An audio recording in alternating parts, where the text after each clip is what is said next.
This is Noir Alley, and I'm your host, Eddie Muller. If your notion of film noir must include fedoras, swanky nightclubs, and slinky dames, now might be a good time to dive into one of those long-delayed household projects, like alphabetizing your spice rack.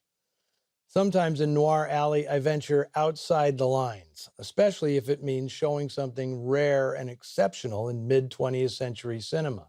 Today's film, The Strange One, released by Columbia Pictures in 1957, is one of those pictures.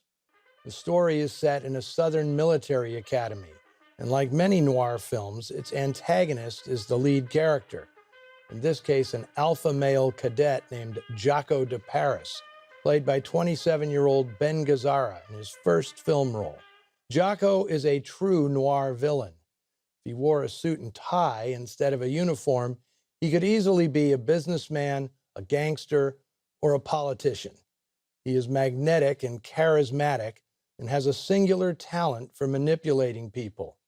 He also has no remorse for the trauma and destruction he causes. Jaco is essentially a gang boss, despite, or because of, the structure and discipline at the academy where he holds sway. The writer of The Strange One, Calder Willingham, was drawing from personal experience. Born in Atlanta, he attended the Citadel, the military college of South Carolina, but dropped out to pursue a writing career in New York. During the 1940s, he was part of a fresh Manhattan literary scene that included Norman Mailer, Gore Vidal, James Jones, and Truman Capote. His breakout novel, published in 1947, was called End as a Man, and it was set in a fictional military academy much like the Citadel.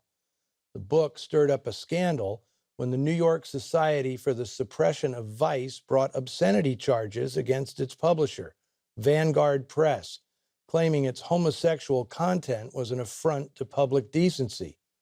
The charges were dropped, but the scandal put its author on the literary map.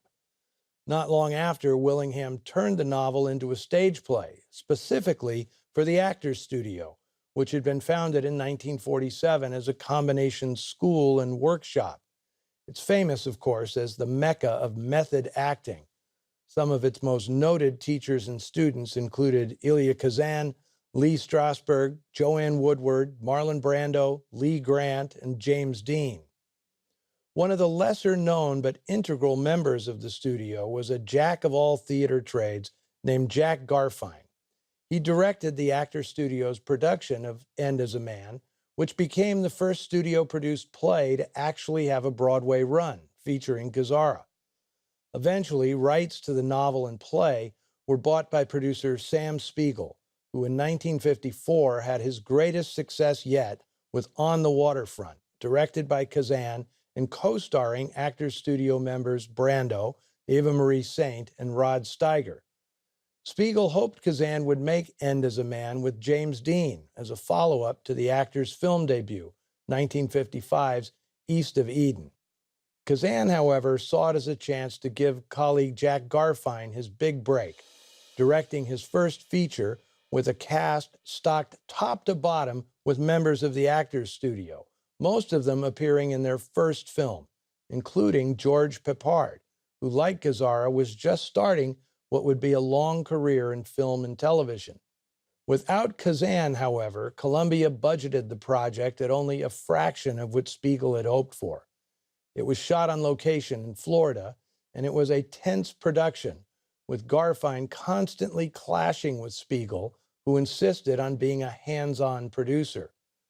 Garfein finally had enough of the interference and banned Spiegel from the set, a gutsy move for a first-time director, but one that would have serious repercussions on the fate of the film and Garfein's career.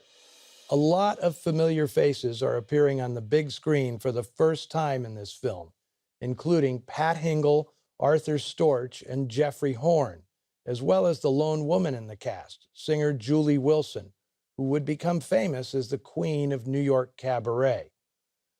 This is a provocative and disturbing film, one in which the homoerotic content isn't buried in the subtext.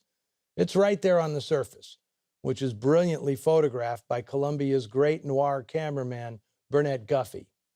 Here is Ben Gazzara in his movie debut, The Strange One.